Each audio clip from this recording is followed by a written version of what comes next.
Mwaka 1995. Nilikuwa nimekaa kanisani siku ya Jumapili kama ya leo. Ibada mhudumu akaja akanigusa bega. Samahani dada, kuna barua yako hapa nimepewa. Nasema hizi barua za kanisa tena zinakuja kanisani. No problem. Nikapokea barua fresh. Usisahau kusubscribe please. Basi nikasema hii barua hii sielewi. Alafu mhudumu mwenyewe ni kama sijawahi kumuona. Labda mgeni kaanza kazi.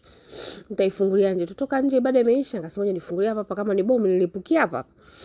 Fungua ndani na maelekezo, tukutane The Kilimanjaro Hotel saa fulani kesho kutwa. Nitafuta yule mhudumu simuone. Haina simu, haina chochote. Sasa kwa sababu hoteli ipo. No problem. Siku ilipofika nikaenda Kilimanjaro Hotel, nikafuata instruction, nikapelekwa kwenye chumba. Una baya nani atakuua? Miaka yetu ya zamani amani tele. Hamna ubaya, hamna chochote. Basi kufika kufungua mlango. John, vipi tena huku?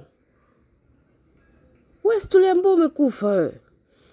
Nani kafa? Kaambia wewe hapo. Sisi tuliambiwa upata ajali, sijui nini. Hapana, hata sijafa. Hivi hizi taarifa mnatoa hapo kwenye redio kwenye nini? Sisi tulisoma nao wasema ulikufa kwenye ajali sijui nini.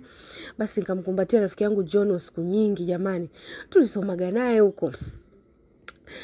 Basi nikamwambia vipi John? Mbona unaniitaita na wahudumu siwaelewi sijui ni manani wale? Akaambia acha tu, mimi niko hapa Dar es Salaam natakiwa nisafiri wiki ijayo. Yaani kuna kitu kimetokea lakini natakiwa niondoke hapa nchini.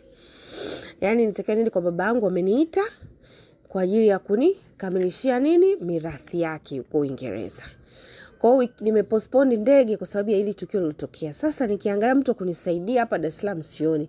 Na huyu ni mtu wangu wa siku nyingi. Yaani mimi ni mshikaji wake wa muda. Yaani tunasoma huko high school huko. Yaani mimi ndo mweka siri wake. Kwa hiyo niko hapa na mwanasheria, tunakamilisha vitu vya mtoto. Siwezi kusafiri na mtoto, sijamkatia kwa sababu muda umeshaenda na inachukua muda. Na kupata visa Uingereza sasa hivi ni ngumu. Jamani kupata visa ya Uingereza toka zamani, sio sasa hivi tu. Basi nikamsikiliza pale, mara mtoto wake kaingia. Mtoto mzuri wa kike. Ana macho kama vipaka, kitoto cha shombe. Nikamwambia John, huyu mtoto umemzaa lini? Saa ngapi? Hali yako hii, John? Acha tulong story. Mimi nahisi mtoto nimebambikiwa lakini ndio hivyo. Ngoja tu kwanza nikamalize nitarudi. Huyu mama yake alituma barua. Alituma barua Arusha kwa mama. Mama akasema, nimeshapata mjukuu jamani. Njoo tumchukue mtoto." Ndio nikaambiwa na mwanasheria tuje Dar es Salaam. Tusimtupe. Mimi sielewi wewe utaoa lini, utafanya lini. Njoo tabia zake tunazijua sisi. Basi ndio akaja Dar es Salaam kufanya kama ni kweli mwanamke alifariki wiki iliyopita aliyezaa naye. Sasa ndio mtoto nimepewa hapa nimwangalie, lakini sasa mimi naona muda unazidi kuwa na mtu kumwachia ni wewe mshikaji wangu. Hebu niangalie mtoto mimi nitarudi. Nisiporudi mamangu yuko Arusha sehemu fulani, mwanasheria wangu huyu hapa. Sasa itakuwaje? Nikapewa kila kitu, maangalizi mtoto asome vipi, hela atakuwa anatuma, akifika Uingereza atakuwa anatuma, alafu atakuwa anatuma barua kila mwezi, ataka kila baada ya miezi miwili, hamna shida kama ni simu hivyo, lakini nisikae mbali na mwanasheria. Sawa. Sasa yani sawa hiyo vipi? Mimi mtoto mimi sina hela kumwangalia. Mimi bado binti mrembo mimi naanza kuonekana na watoto single mother, hiyo vipi? Unanikia manuksi. Amna bwana, hamna shida manisa, naomba tu niangalizie basi tukaongea hapo finalize. Katoto ni kazuri kama malaika. Kana miaka 5, mwaka 95. Kasema mimi nitapeleka wapi mtoto? Usijali ukiwa ukishinda kabisa mpeleke Arusha kwa mamangu. Yaani katoto kazuri nikakapeleke Arusha kweli huko kijijini huko jamani, kikatafuteni kikalime. Yaani kaingia imani maskini, kasema basi John, hamna shida. Mradi mwanasheria yupo. Nitawasiliana na yeye, nitawasiliana na wewe. Sawa. Basi siku ya kwenda hapo tunakwambia nimesindikizwa na wapiga picha wa still picture. Kwenda hapo tukawa tunapiga picha. Mradi tu nibaki nazo. Nikasema ujio akiniachia mtoto mimi nampeleka huko serikalini asinchoshi na mwanasheria yake. Kaagana pale basi huyu anaitwa Manistaz, utakuwa mami wako, your new mommy. Kitoto kinaongea Kiswahili hicho, kimezaliwa Manzese. Kinapiga Kiswahili. Kajoke yenyewe kanaongea Kiingereza. Mtoto haelewi, kana huyu mama yako. Aki John, hapana sijai kuona. John akasafiri kaachua mtoto. Okay, baba Malaika alikuwa rafiki yangu, tulisoma naye Arusha. Miaka ya zamani huko wahenga.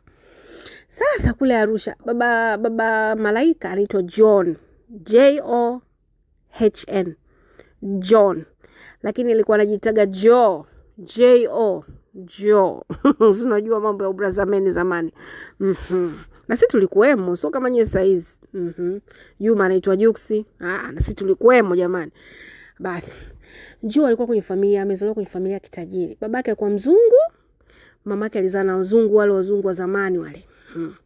Alivyozaa naye mzungu, kumbe alitoka zake Ulaya, akaja kutembea Afrika, kaacha mke kule Ulaya. Joe akazaliwa bwana. Joe alivyozaliwa Arusha kule tumemkuta na kuambia mshombe mzuri, macho kaa paka. Isi unajua watoto wa Kiafrika sio hivyo.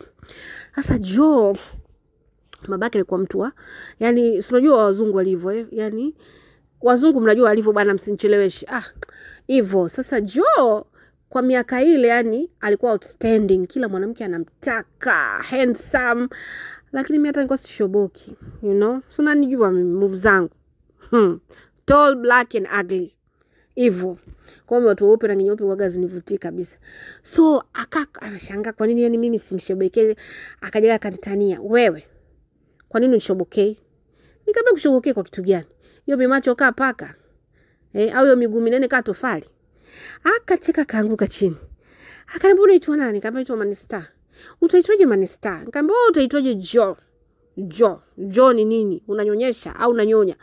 Akacheka akasema mwanamke wewe, hata uniogopi. Nikamwambia nikuogope wewe nani? Basi tangu siku ndo tukawa marafiki. Joe kupendwa na wanawake wote shule.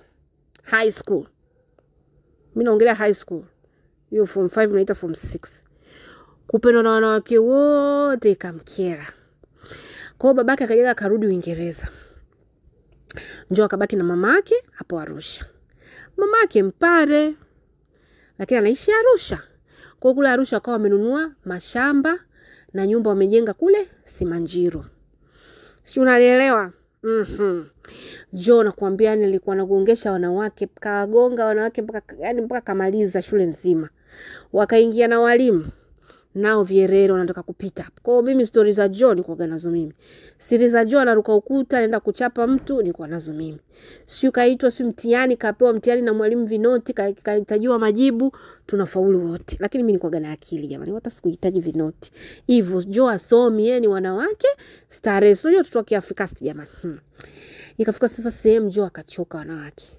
Akaanza kutembea na nani na wanaume. Sasa miaka ya 80 mwanamume kutembea na mwanamume hapa kwetu ilikuwa hamna kabisa hayo mambo. Ukikamatwa ni kama umekamatwa na bangi au sio nini. Hayo mambo ilikuwa hamna. So sasa hizi naona kwenye mitandao ya kijamii. Then ilikuwa hamna. So yani mimi nikaja nikamfuma yuko na mtoto wa Kitanzania nikamwambia Joe. Nahisi nilizimia. Lakini sikuzimia, nilianguka chini pa. Akaja Manista. Usimwambie mtu. Yaani ukikamatwa, yaani usije kama unaenda jela. Hakuna hiyo maadili hamna. Kwa hiyo nikamwambia sasa Joe tunaenda kumaliza form 6. Umeanza ujinga. Iko chuo kitakuwaje? Watanzania wakijua itakuwaje? Utafungwa Joe, mimi nenda kusemea kwa usinisemee nitakusaidia sio kitu nini. Basi nikaambia sawa sitasema mimi nitanyamaza. Basi alikuwa ananipenda rafiki. Ananipenda kwa mapenzi kwa mimi nafichia madhambi yake. Sio kama ananipenda mapenzi no. Hivyo tukamalizaga high school, tukaenda chuo. Yeye akaondoka, akaenda Makerere nadhani Uganda. Yes. Baadaye kule Uganda tabia zake zikaendelea zile za kukimbizana na wanaume. Anakuwa na girlfriend lakini yani anamweka tu hapo kama sanamu tu la kuonekana kwamba yeye ana girlfriend lakini yeye alikuwa anapenda wanaume. Sio tabia alitoa wapi ndugu yangu? Mimi hata sielewi, si ndo mbegu ya kizungu. Akadeported Tanzania. Arudi ameshindikana. Tanzania kufika sasa hawezi, anakunywa, analewa. Mimi ndo namalizia chuo. Tukakutana tena, mimi nikamwambia basi mimi narudi Dar es Salaam. Akaja Dar es Salaam. Kufika Dar es Salaam anataka kuendeleza tabia zake hizo zilizofukuzwa nazo Kampala. Sasa wakumfichia mimi kana mkimbia sana ugopo, ukikamatwa wewe ndo alibi unawekwa ndani. Kwa hivyo akaenda kwenye mababa hivyo anatumiwa yani hata vieleweki. Kwa akampataga mama Malaika.